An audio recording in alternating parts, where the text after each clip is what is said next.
They abandoned you. Yeah, they abandoned me there. 11 months after airport hell, Amir Chagini reflects on what it was like.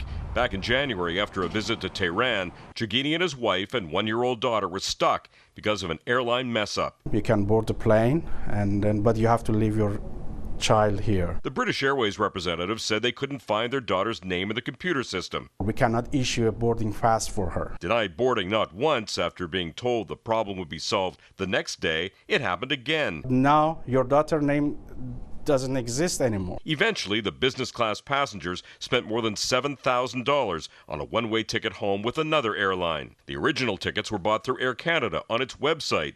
When we first reported this story, Air Canada said it was only acting as an agent for British Airways, saying they weren't responsible.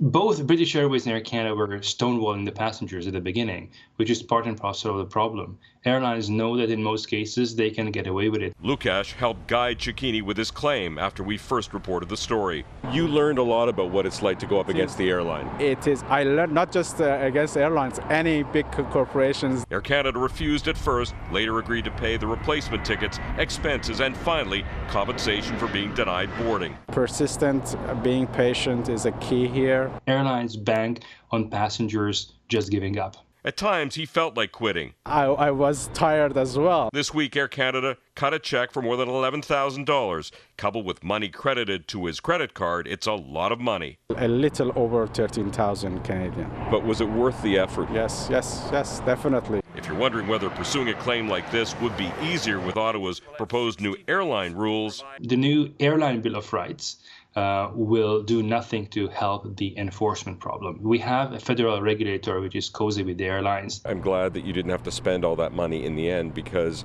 as it turns out, you shouldn't have had to. Yeah, well, there was no reason, to be honest.